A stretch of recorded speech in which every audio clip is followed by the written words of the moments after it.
Picture a machine that rolled hay into perfect weatherproof bales and let cattle eat them right where they fell in the field. Now picture farmers laughing it off as a useless toy. That exact machine hit the market in 1947. For 5 decades, brilliant inventors built balers so far ahead of the curve, the world simply wasn't ready. Some were mocked, some broke too often. A few quietly rewrote farming forever. Here are 10 balers from 1940 to 1990 that everybody underestimated. Number 10.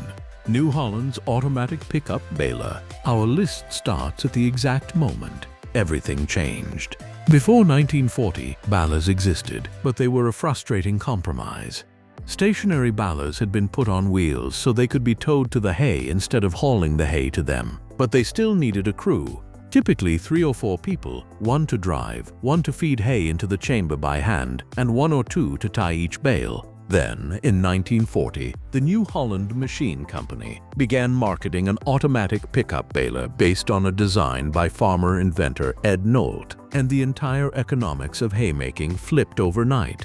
With this machine, one farmer working completely alone could bale 35 to 40 tons of hay in a single day. The backstory is worth a moment because the man who cracked it wasn't a corporate engineer.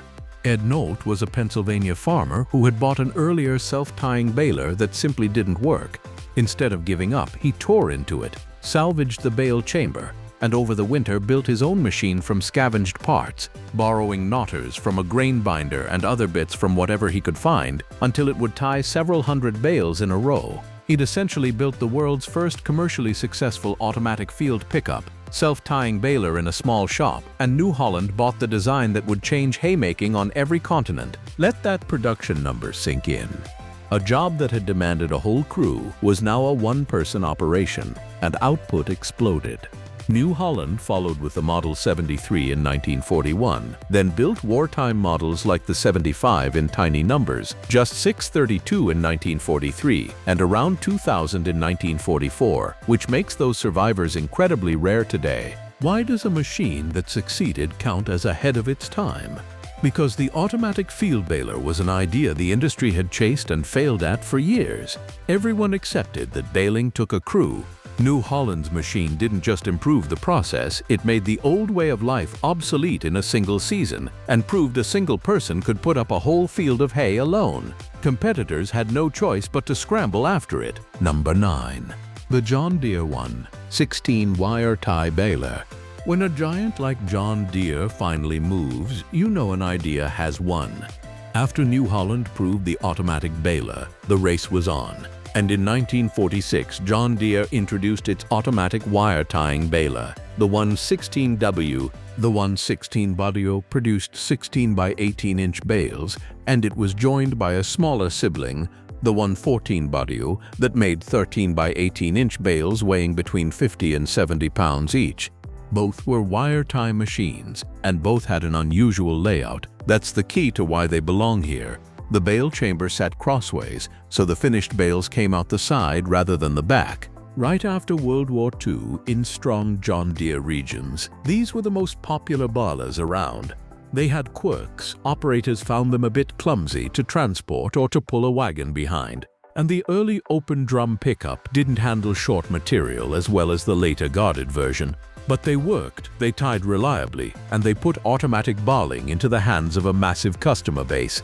And John Deere wasn't alone in chasing New Holland. The whole industry piled in within a few years. International Harvester introduced its number 50T baler in 1945, the T standing for twine. Case offered a pickup baler in the early 1950s that initially still had a seat on each side of the bale chamber where 2 men wire-tied each bale by hand before knotters were added. Minneapolis Moline had its bale-o-matic, and New Holland itself moved through the 76 and 77 series. The point is that within roughly 5 years of 1940, every major manufacturer had been forced to answer the automatic baler, and John Deere's 116W was one of the heavyweight answers. The 116W matters because it represents the moment the automatic baler stopped being a New Holland novelty and became an industry standard that the biggest names were forced to build. It was the machine that carried the revolution into the mainstream, and it did so by committing fully to mechanical wire tying at a time when many were still tying bales by hand. Number 8. The Allis-Chalmers Roto-Baler. Now we come to the machine from the hook, and one of the great what-if stories in all of agriculture.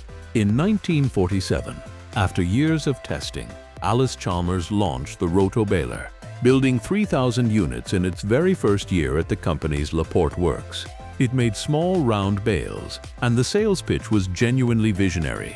Round bales shed water like a thatched roof, so they could be left right out in the field. The company advertised it as the turning point in hay history and sold the dream of a baler that makes small round bales farmers can simply leave where they drop. What most people don't realize is how old the idea behind it was. The round bale concept traced back to the Luben family of Nebraska, who had worked on rolling hay into round bales around the turn of the century. Allis-Chalmers acquired the rights to that work in 1940, built 6 experimental machines in 1941, refined them through the war years, and only then put the Roto-Baler into production in 1947. So even the machine that looked futuristic in 1947 was built on an idea that had already been waiting decades for its moment. For beef cattle producers with rolling grass pastures, the idea was perfect. Cut once, leave the bales in the field, and let the cows eat them through the winter. The round bales also kept more leaves on the stems and were easier to unroll and feed. Here's the catch, and the reason it's a tragic genius on this list. The Roto-Baler has been called one of the most complex farm machines ever devised. It depended on a finicky web of springs, latches, bearings, chains, and belts, and if one part was even slightly out of tune, the whole thing refused to work. Operators described it as being as delicate to run as a sewing machine, and the hay had to be bone dry. It was slow, you stopped every few feet to tie and eject each bale, and the small round bales didn't stack as neatly as squares. So while it sold strongly in some regions, especially out west, it never conquered the market. Allis-Chalmers built an estimated 78,700 Roto-Balers across its runs, from 1947 into 1964, and again from 1972 to 1974. And then, astonishingly, the company never built a big round baler, even though it had pioneered the round bale concept. Stories circulated that lawsuits from Roto-Baler accidents were a significant reason why. Allis-Chalmers held the future in its hands and let it slip away. The leave-it-in-the-field round bale was simply decades ahead of where farmers' habits were ready to go. Number 7. The Gray Harrow Bed Automatic Bale Wagon. Here's a problem the automatic baler accidentally created. Once one person could bale a whole field, you ended up with hundreds of bales scattered across the ground, and somebody still had to walk out, pick up every single one by hand, and stack them. The baler had moved the bottleneck, not removed it. The fix was the idea of Gordon Gray. Gray conceived an automatic bale wagon, a machine that would drive through the field, pick the bales up off the ground by itself, and stack them automatically, with nobody touching a bale by hand. He filed his original patent in 1958, and he and business partner Bill Wilson founded a company to build it. The company name, Harrow Bed, has a charming origin. Family lore says Gray took his daughter Deborah's name and spelled part of it backwards.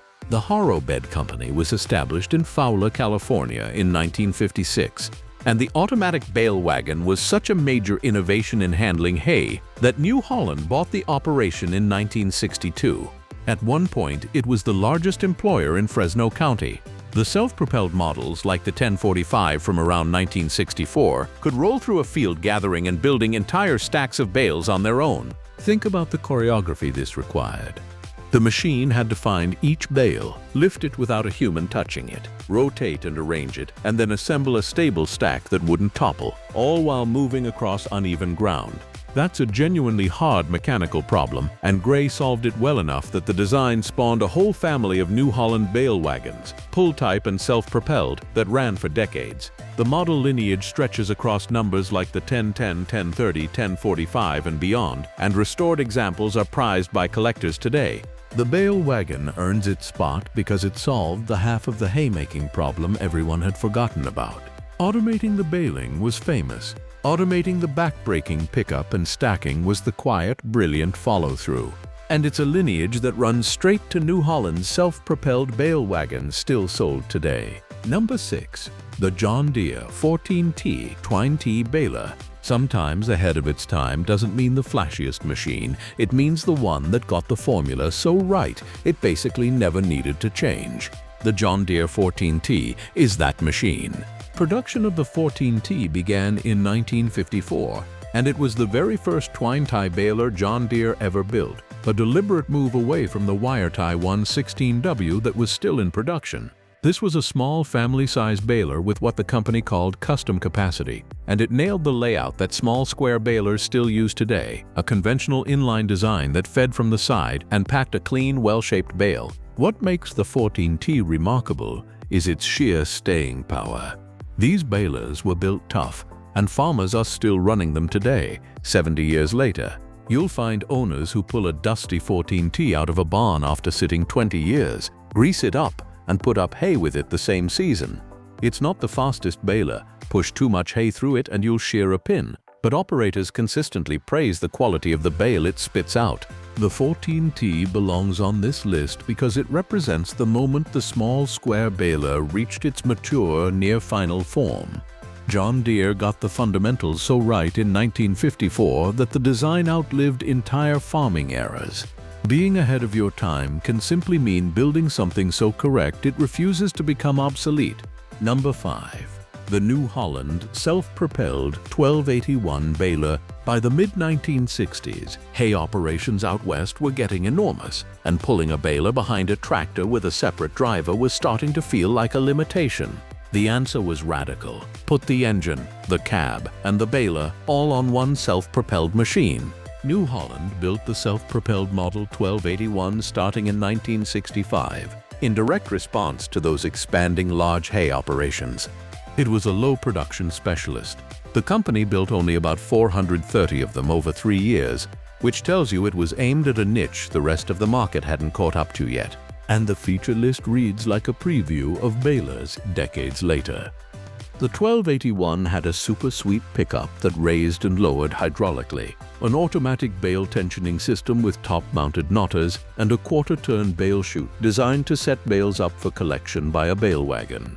It rode on a 172 cubic inch Ford industrial engine, had a full suspension seat, and a platform big enough that the operator could work the controls sitting or standing. Many of those options are things you'd recognize on current balers. The 1281 makes the list because it packed genuinely modern conveniences into a self-propelled package at a time when most farmers were still happily towing balers behind a tractor. It was a glimpse of a high-capacity, operator-friendly future, built for the few operations big enough to need it before everyone else did. Number 4. The Buchele Haverdink Large Round Baler. While Allis-Chalmers had made small round bales you could lift by hand, a professor in Iowa was thinking much bigger. Wesley Wes Buchele was an agricultural engineering professor at Iowa State University, and his motivation was personal. Growing up, he'd baled hay by hand and never forgot the misery. He once described being on a baling crew at 16 in 115-degree heat with no shade. That memory drove him to make farming safer and less brutal. Working with graduate student Virgil Haverdink, Buchele developed and tested a large round baler, completed in 1966. The goals were ambitious: wrap windrowed hay into large round bales, transport them, unload them, and distribute them into feed bunks, the whole hay handling cycle in one system. The bales were enormous for the era, roughly 1.5 meters in diameter, 2 meters long, and weighing around 1,500 pounds, with that signature thatched outer pattern to shed water. This was the leap nobody had managed. Before this, hay could only be collected in small bales light enough for one person to lift. Buchele's machine let several times the volume of hay be moved with a fraction of the effort, all by tractor, and adoption was explosive. By the late 1970s, more than 18 companies were manufacturing large round balers. Buchele, who earned 23 U.S. patents in his career, cracked the code that turned the round bale from a niche curiosity into the foundation of modern forage handling. The bales he and Haverdink produced solved the storage problem too.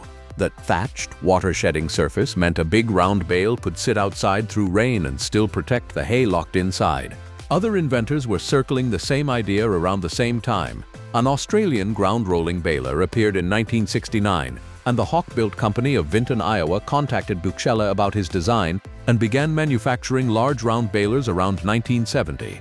But the Buchela Haverdink machine is the one credited with developing and patenting the first true large round baler. Today, almost all of the world's hay is collected using the large round baler, a direct line back to a professor and a student in Ames, Iowa, who simply refused to accept that haymaking had to break people's backs. Number 3. The Vermeer Model 605. If Buchela proved the concept in a university lab, Gary Vermeer is the man who turned the big round baler into a commercial juggernaut, and his story is pure American invention. Gary Vermeer founded the Vermeer Company in 1948 in Pella, Iowa, after a wagon hoist he'd invented took off. The round baler idea came from a real problem brought to his door. A local cattle producer told Gary he was quitting the cattle business entirely because it had become too labor-intensive and he couldn't do it alone.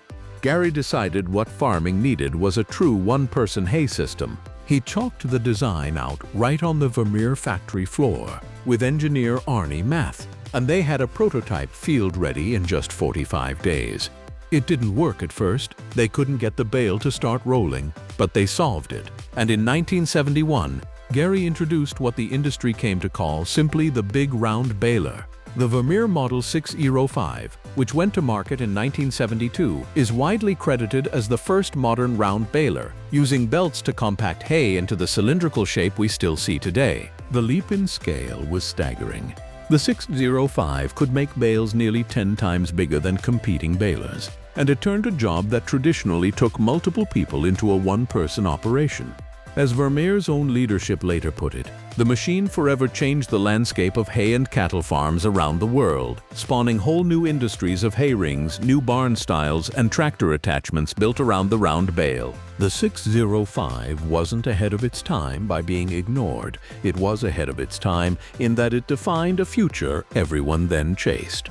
By 1975, 15 American and Canadian companies were building large round balers. Gary Vermeer had taken a long dormant idea and finally, definitively made it the world standard. Number 2. The Hesston 5400 and 5800 large round balers. The big round baler was winning, and competition was fierce.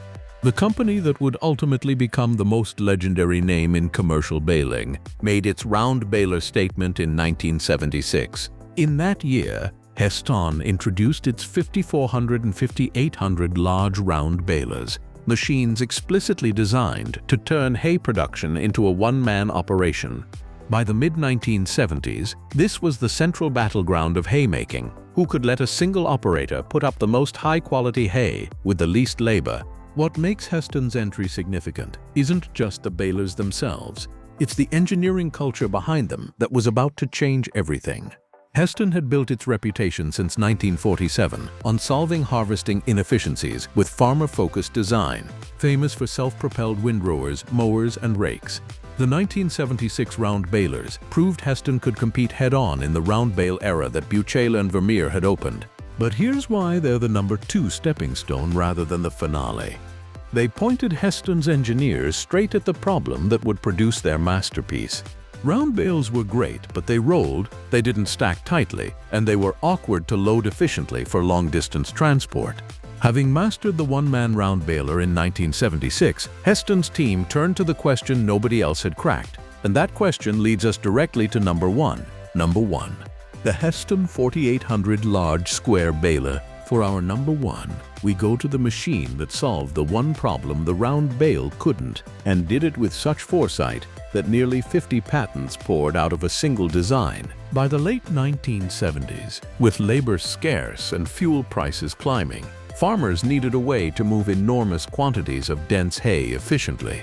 Round bales were a triumph, but they roll, they don't stack tightly, and they're awkward to truck long distances. The answer wasn't to abandon the square bale, it was to make it gigantic. In 1978, the Hesston Corporation of Hesston, Kansas, introduced the Model 4800, the world's first large square baler. The development was anything but easy. Engineer Alan White started by building a giant bale chamber in the engineering lab and hand-packing it with hay. When that first hand-packed 4-foot by 4-foot bale didn't heat up or spoil, the team knew they were onto something. They discovered the side feed approach wouldn't work, and in 1975 built the first prototype that fed hay into the bottom of the chamber. Prototype number 1 went to the field in early 1976, and the production 4800 launched in 1978. The genius was in the details. The 4800 produced 4 by 4 foot square bales that minimized dry matter loss while maximizing density and transport efficiency. Nearly 50 individual patents were awarded to that original baler, including a Hesston-designed double knotter so robust it has stayed in use across the company's square balers for decades. Those big, dense, perfectly stackable bales became the preferred choice of dairies, large livestock operations, commercial hay producers, and especially the hay export business, where fitting maximum tonnage into a shipping container is everything. The design was so far-sighted it became a global platform. Large square balers built in Hesston have since been sold under at least 8 brand names: Hesston, New Idea, Massey Ferguson, Fendt, Challenger, Case IH, New Holland, and Egg CO, and shipped to as many as 39 countries. They've baled everything from alfalfa and straw to miscanthus for biofuel and even recycled newspaper and aluminum cans. By 2013, the 25,000th large square baler rolled off the Hesston line, and the core knotter design from 1978 was still beating at its heart. The Hesston 4800 earns the top spot because it didn't just serve the farming world of 1978. It anticipated the global high-density, export-driven hay economy of the 21st century and built the machine for it decades early. That's being ahead of your time at the very highest level. If you enjoyed this, hit subscribe for more deep dives into the machines that quietly built the modern world, and I'll see you in the next one.